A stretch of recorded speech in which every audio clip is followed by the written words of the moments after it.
Salut à tous et bienvenue sur Nico Dessin. J'espère que vous allez tous très bien. Pour ma part, ça va très bien. Avant de commencer la vidéo, je voulais vous dire que j'ai créé un compte Twitter pour la chaîne, donc n'hésitez pas à venir vous y abonner, comme ça vous pourrez aussi me partager vos dessins. Aujourd'hui, on se retrouve pour une nouvelle vidéo. En traînant sur internet, j'ai vu pas mal de dessins de tatouages qui étaient moitié animal, moitié forme géométrique, et je me suis inspiré de ce principe pour faire la vidéo d'aujourd'hui. Donc vous l'avez compris, aujourd'hui on va dessiner un papillon, c'est parti.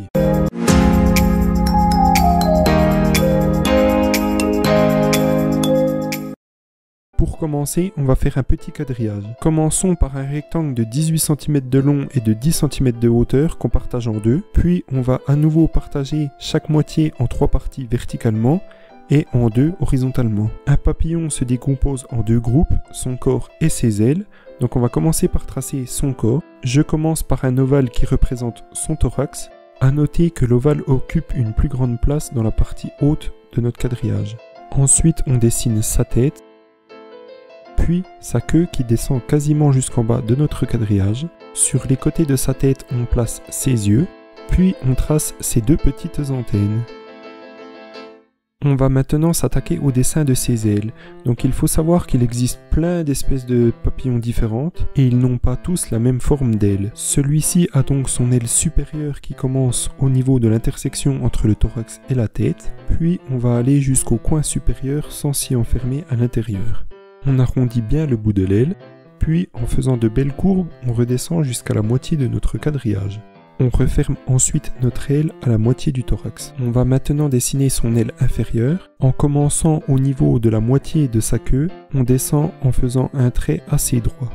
On commence l'autre extrémité de cette aile, comme ceci, puis on relie nos deux traits avec un arc de cercle. En réalité, le bord de l'aile du papillon n'est pas aussi plate. On fait donc des bosses et des creux tout au long de notre arc de cercle. On fait exactement la même chose du côté gauche et c'est à ce moment-là que le quadrillage est le plus important pour pouvoir respecter la symétrie, donc aidez-vous-en. Les premiers papillons que j'ai dessinés, c'est en reproduisant les tutos de Tutodraw il y a quelques années et les siens sont magnifiques, vraiment. Comme je l'ai dit avant, il y a plein d'espèces de papillons différentes, donc nous on va faire un papillon qui a un contour autour de l'aile. Je dessine ce contour en faisant des creux et des bosses. Vu qu'on va faire un papillon un peu spécial, je vais commencer par la partie droite, puis je ferai dans la suite de la vidéo la partie gauche du papillon. Sur la partie droite, on va dessiner le papillon entre guillemets réaliste. Je commence par repasser tous les traits de mon croquis avec un feutre fin.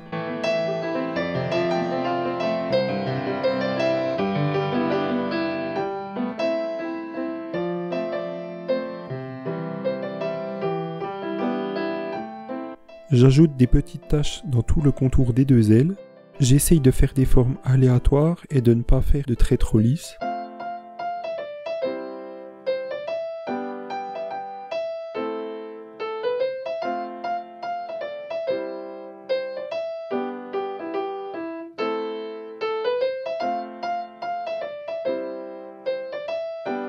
Un petit coup de gomme pour mettre au propre notre croquis et on attaque le remplissage. Je colore le contour des deux ailes en noir, sans remplir les petites taches qu'on a fait.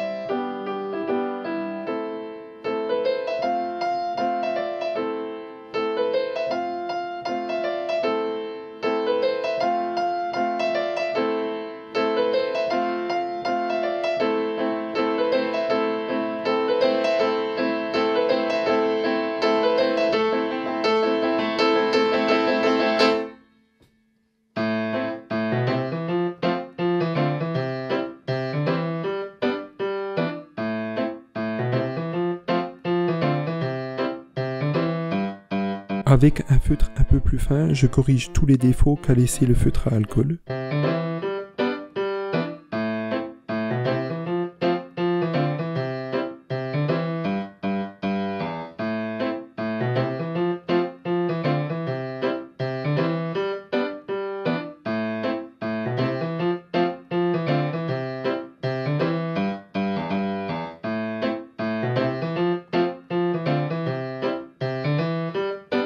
Je colore également en noir le corps du papillon.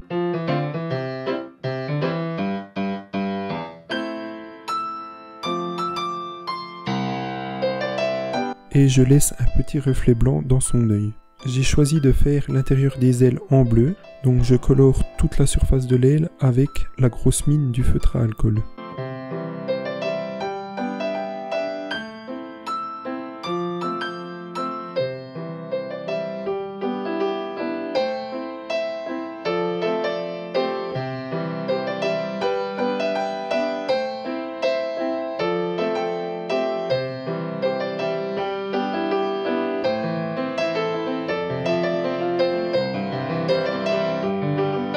Le feutre à alcool s'appelle bleu azuré et je sais pas ce que vous en pensez mais j'adore cette couleur. Pour la suite du remplissage, on va utiliser des pastels secs. Je commence par placer un peu de pastel jaune sur le bord gauche de l'aile inférieure, puis sur le reste de l'aile, je place du pastel blanc.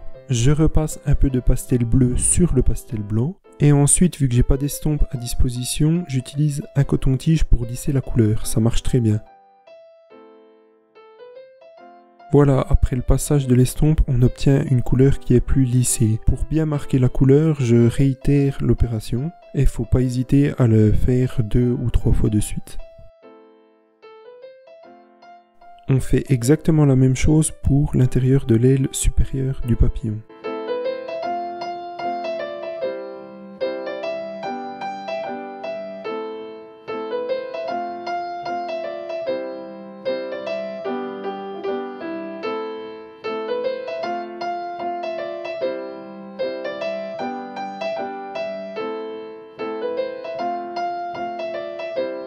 J'ajoute un peu de pastel blanc sur le côté du corps du papillon pour lui donner un peu de volume.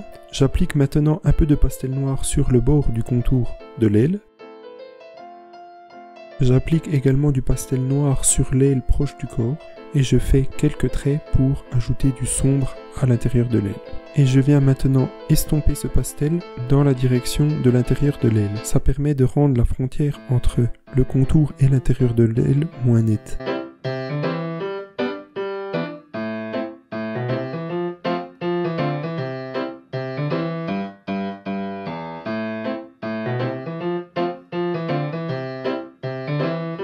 Et une nouvelle fois, on fait exactement pareil pour l'aile inférieure du papillon.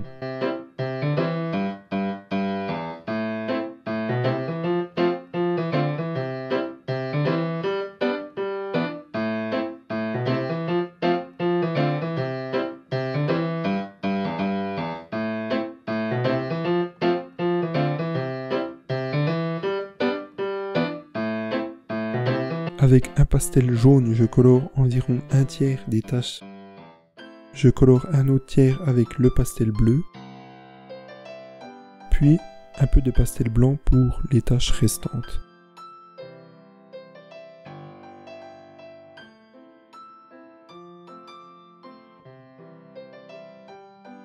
On en a presque fini avec la partie droite de notre papillon. Pour ceux qui veulent faire un papillon réaliste, vous faites exactement la même chose de l'autre côté en essayant de respecter un maximum la symétrie. Je pense que vous n'aurez pas besoin de moi et on se retrouve en fin de vidéo pour faire l'ombre sous les ailes du papillon. Pour ma part, j'attaque la partie gauche de mon papillon. La règle est simple pour cette partie, je n'ai droit d'utiliser que la règle. Donc seulement faire des traits droits. Je commence par faire le contour extérieur des ailes. Je suis donc le croquis qu'on a fait auparavant en faisant seulement des segments. À chaque extrémité de mes segments, je fais un petit trait, ce qui nous aidera pour la suite.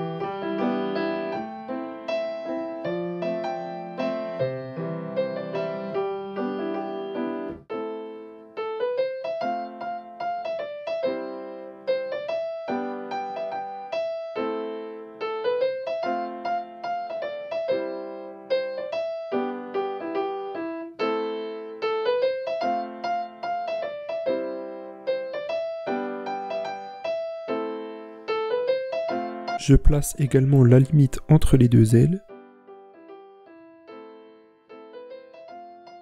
Puis je place le contour des intérieurs des ailes.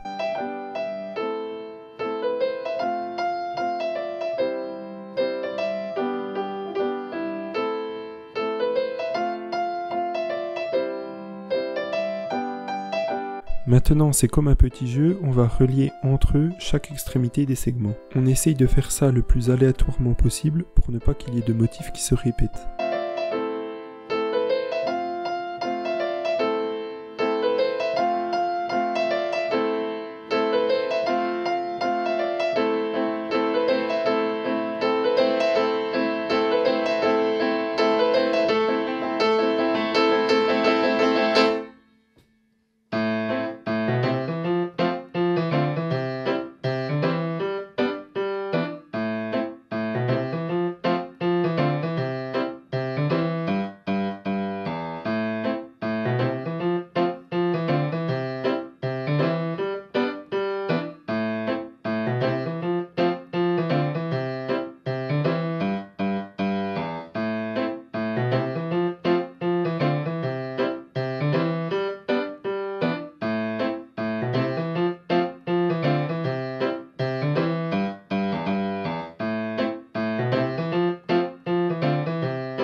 Avec le feu de Papermate, je repasse le contour des ailes du papillon.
Avec un feutre fin, je repasse la partie gauche du corps du papillon. Avec beaucoup de précaution, je vais repasser sur les traits qui sont présents dans l'intérieur des ailes et on se retrouve juste après ça.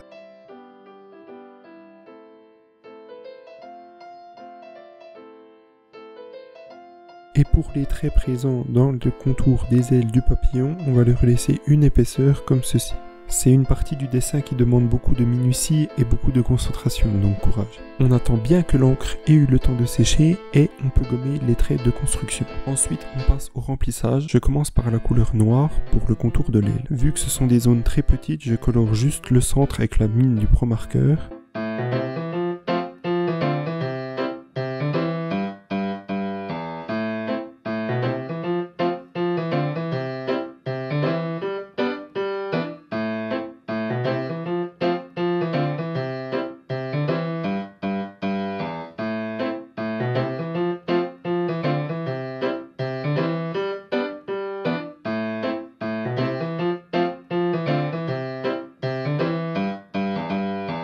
Puis avec un feutre plus fin, je fais les contours.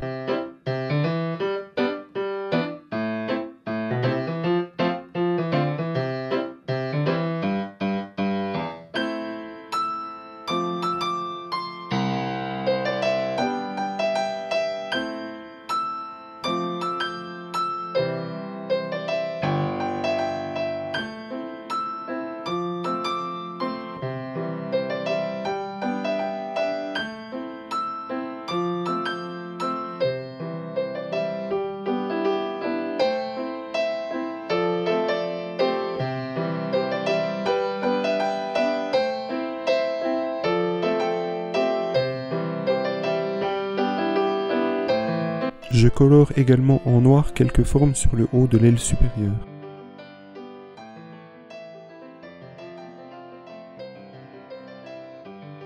Avec un feutre à alcool bleu, je colore un tiers des espaces entre les formes du contour. Et un autre tiers avec la couleur jaune. Je remplis l'intérieur de l'aile avec une couleur bleue.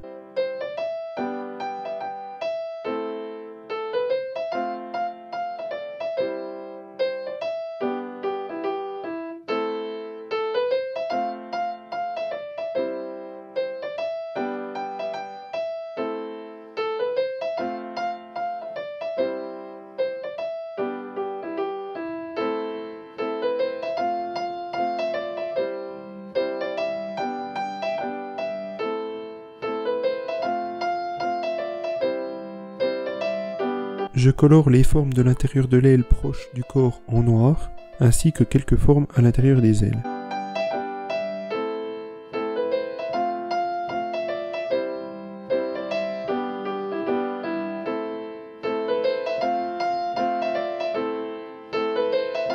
J'estompe le pastel pour donner le même effet que sur la partie droite du papillon.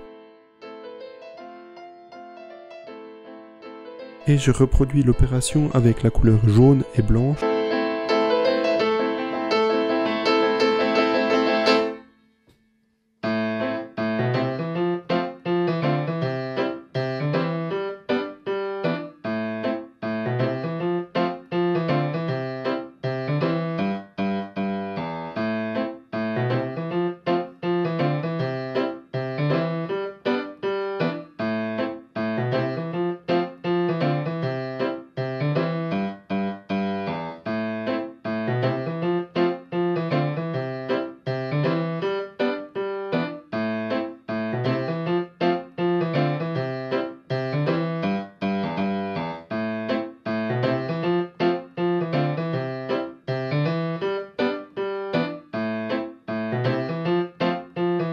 Tout autour de la partie gauche de notre papillon, je dessine des formes géométriques, ça donne ainsi l'impression que c'est des morceaux du papillon qui partent. Je donne un effet de perspective à ces morceaux grâce à un point de fuite, puis je les colore de la même couleur que les morceaux du papillon.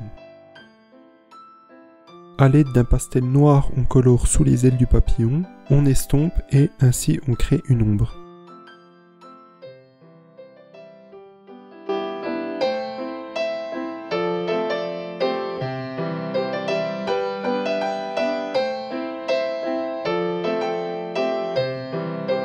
Voilà, on en a terminé avec le dessin, j'espère qu'il vous plaît. Moi j'aime bien dessiner les papillons car c'est très coloré et on peut faire un peu ce qu'on veut. N'hésitez pas à me dire dans les commentaires si ce principe de vidéo moitié animal, moitié forme géométrique vous plaît, on pourrait en faire plein d'autres. Si cette vidéo t'a plu, laisse un petit pouce bleu et la chaîne a besoin de toi donc abonne-toi, ça me fera énormément plaisir. Moi je vous dis à très bientôt pour une nouvelle vidéo, ciao.